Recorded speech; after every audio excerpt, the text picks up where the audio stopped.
Hey guys, Glockster 42 here. Well, we've been on somewhat of a surplus ammo buying kick. So right here we have 1,440 rounds of 7.62 by 39 surplus ammunition. Now there's been a little bit of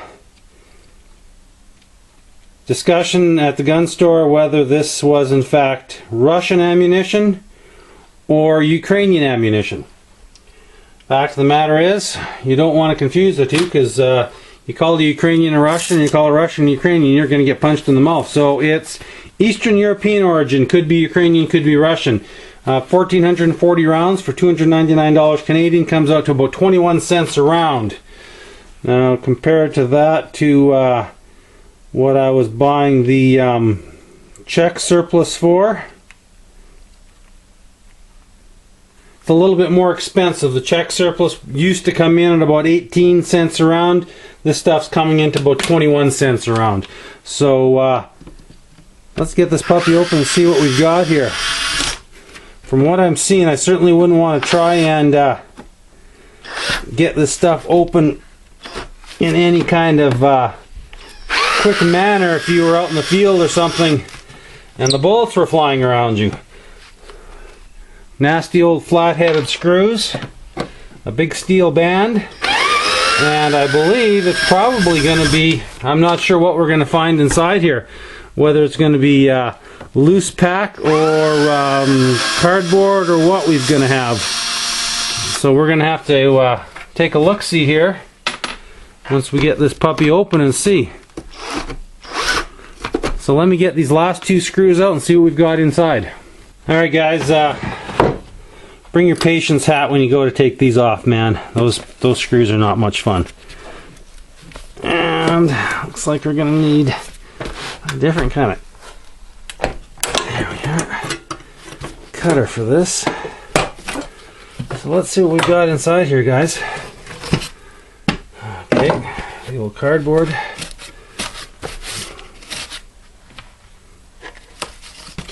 Okay, looks like we got, oh, we only got 1,400 rounds. I thought it was 1,440, but it's only 1,400 rounds in steel drums. Now, not knowing if this is Russian or Ukrainian or what this is, I can get the 700 units in per tin. Now it's looks like 99.75, so it could have been packaged in 75. I'm seeing 75 and 87 75-60. So it could be manufactured in 1975, could be manufactured in 1960. Who the hell knows? They don't, not quite as well well boxed up as the Czech stuff. Not quite as user friendly. All right. Let's see if we can get that in focus. If anyone can read that and tell me what the heck that says, I'd be more than happy to know.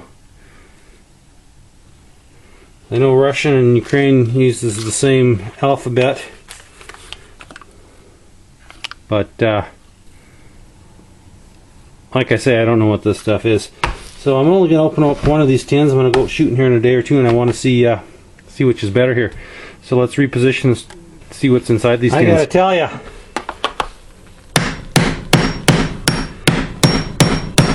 this stuff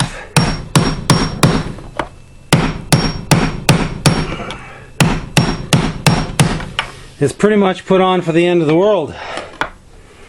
The only reason I want to crack this puppy is I want to see how it shoots.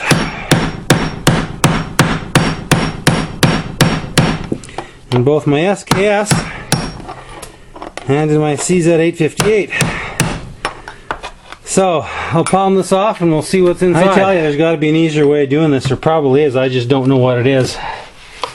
I tell you, I grew up in the 80s with the commie hordes and Reagan and all that kind of good stuff. I tell you, I don't know what we were worried about. We could have been to friggin' Moscow by the time they got their ammo opened. Holy Christ, guys. This is brutal. She's triple rolled underneath. I'm sure they probably make a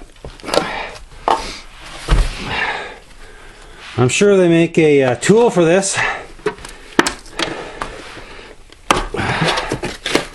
And I'm sure there's an easier way of going about doing this. Oh.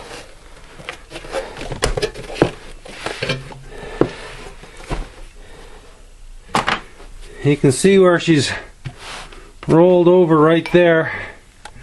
Let me zoom in on that puppy. Right there, she's rolled over about 4 friggin' times. This is the bottom lip of the top piece. Double lip rolled in, rolled in.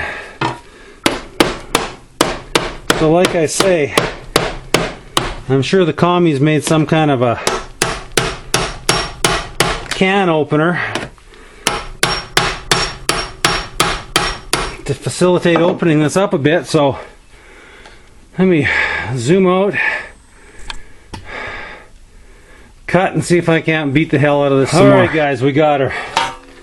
I tell you what, if you don't blow out a few F-bombs taking that off, well, you're a better man than me, because it is a complete and first class bunt. What are we looking at here? 25 minutes of pounding. Now I know there's got to be an easier way of doing it, so I just got to figure what that is if I ever buy any more of this stuff. Alright, there we go. Cardboard boxes.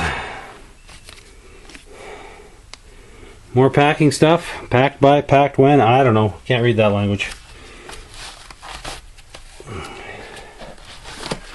Oh boy, tiny little boxings, all paper wrapped.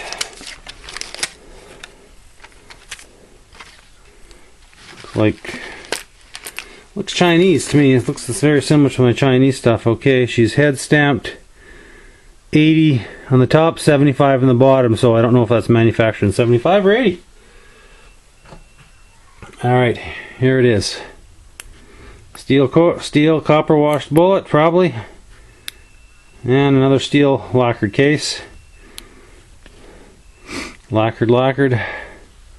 But there we have it, guys. 123 grain bullet, 7.62 by 39, Eastern European, not Czech. I know it's not Czech. It's either Ukrainian or Russian. 7.62 by 39 for your in the States, your AKs. Up here, your 858s or your SKSs.